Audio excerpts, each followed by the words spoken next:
अस्सलाम वालेकुम क्लास। हम लोग अपना चैप्टर पढ़ रहे थे इन्वर्टिब्रेट्स, जिसमें हम सिंपलेस्ट इन्वर्टिब्रेट्स पढ़ रहे थे, जिसमें हमने पॉरीफेरा पढ़ लिया था। आज हम जो पढ़ेंगे वो नाइडेरिया है। ठीक है, नाइडेरिया जो है सिंपलेस्ट इन्वर्टिब्रेट की सेकंड क्लास है, जिसमें भी जेलीफिश वगैरह आ जाती हैं नाइडेरियाज में। नाइडेरिया के क्या कैरेक्टर्स हैं वो हम डिस्कस करेंगे आज। ठीक है, तो सबसे पहले नाइडेरिया में जो आता है वो ये रेडियल सिमेट्री होते हैं। ठीक है, रेडियल सिमेट्री होते हैं, यानी आप उनको किसी भी एंगल से काटें और वो दो इक्वल हाफ्स में कट हो जाए,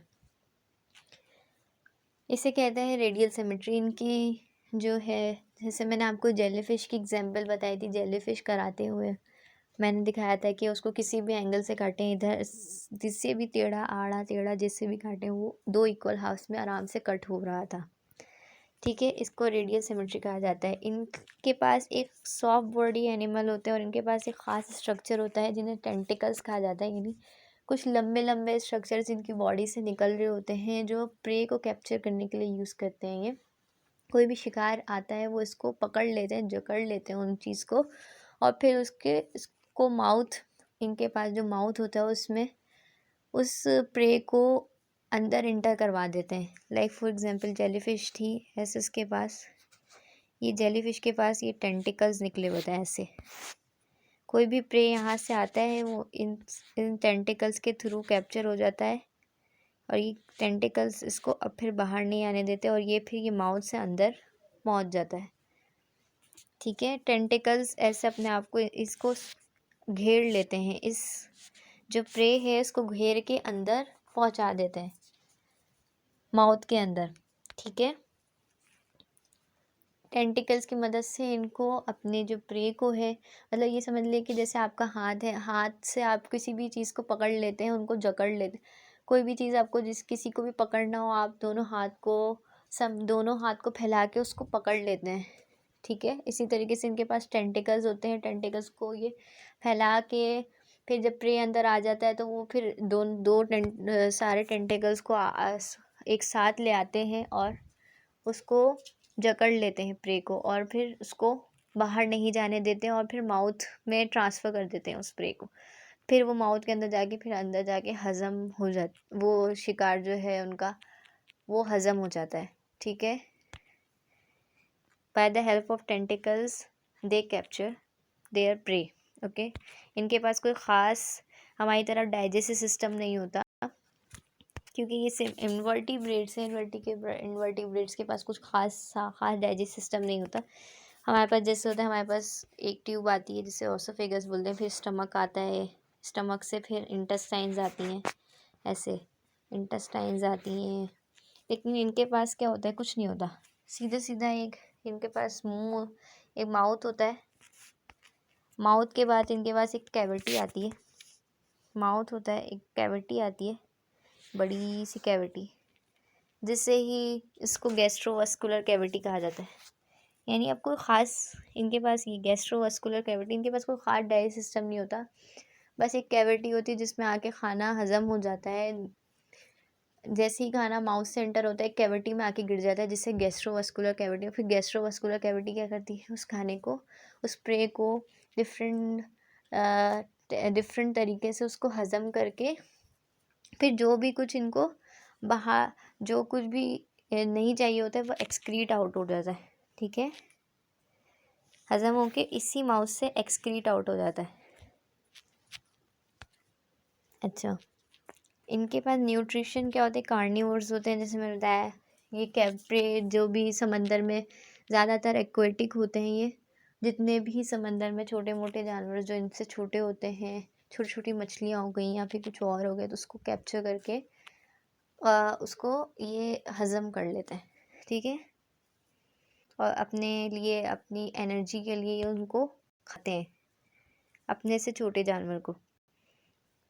कुछ जो होते हैं वो ज़मीन के साथ अटैच होते हैं, रॉक्स के साथ अटैच होते हैं, कुछ जो होते हैं फ्री लिविंग होते हैं, समंदर में आराम से घूम फिर सकते हैं, ये किसी के साथ अटैच नहीं होते हैं।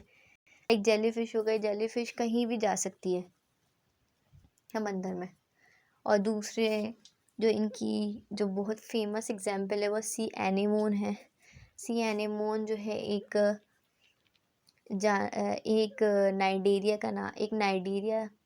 के एक एनिमल का नाम है सी एनीमोन, जो कि रॉक के साथ अटैच होता है।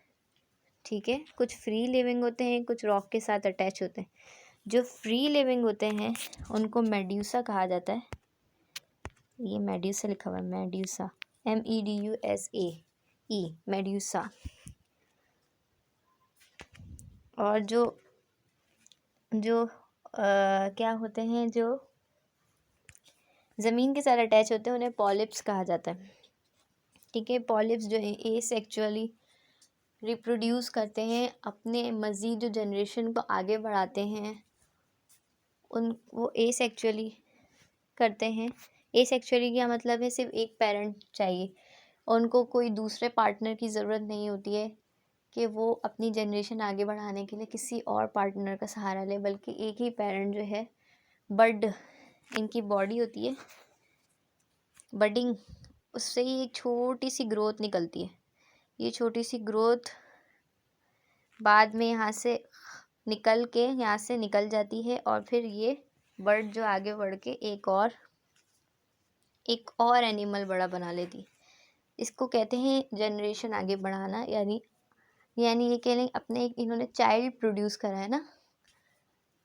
ये पेरेंट था, पेरेंट ने एक बर्ड बनाया, जो बर्ड यहाँ से डिटैच होके वो डिटैच जैसी हुआ, वो थोड़ा बड़ा हुआ, और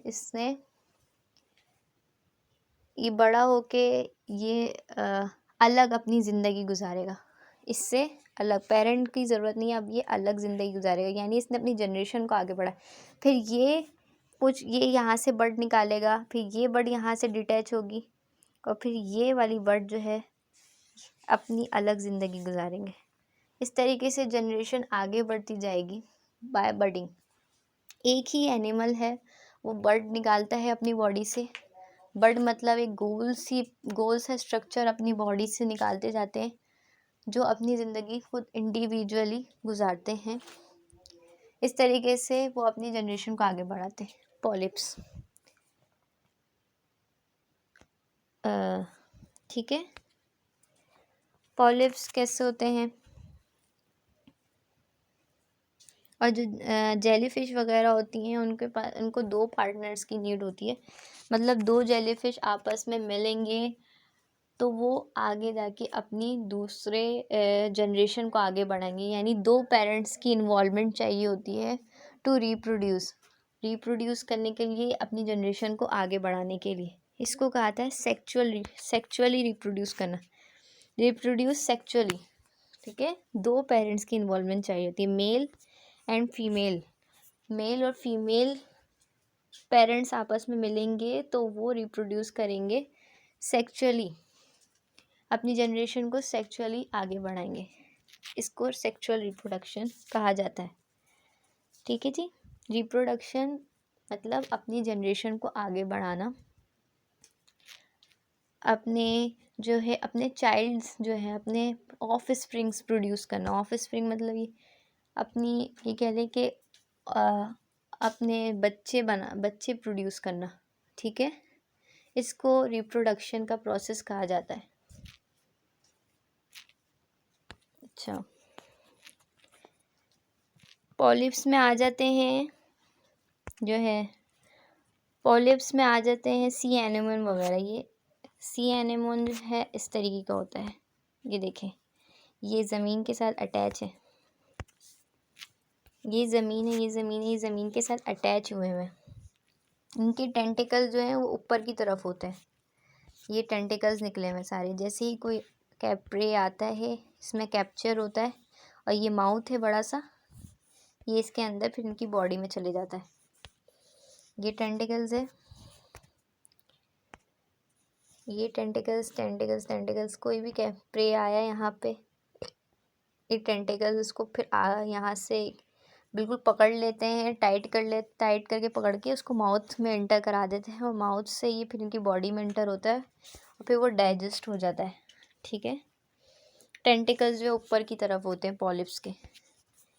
मेड्यूसा जो है वो जेलीफिश होती है, जैसे कि मैंने अभी ड्रॉ करके दिखाया था। जेलीफिश आप लोगों ने देखी भी होगी, जेलीफिश ऐसी होती है। फिर इसके टेंटिकल नीचे की तरफ होते हैं, इसका माउथ भी यहाँ होता है नीचे की तरफ। कोई भी प्रे यहाँ से आ रहा होता है समंदर से, वो इस माउथ में इंटर होने के लिए इन टेंटिकल्स ये आपस में जुड़ते हैं, स्प्रे को पकड़ते हैं, इनके माउथ में एंटर करा के इनकी बॉडी में एंटर करा देते हैं। ठीक है।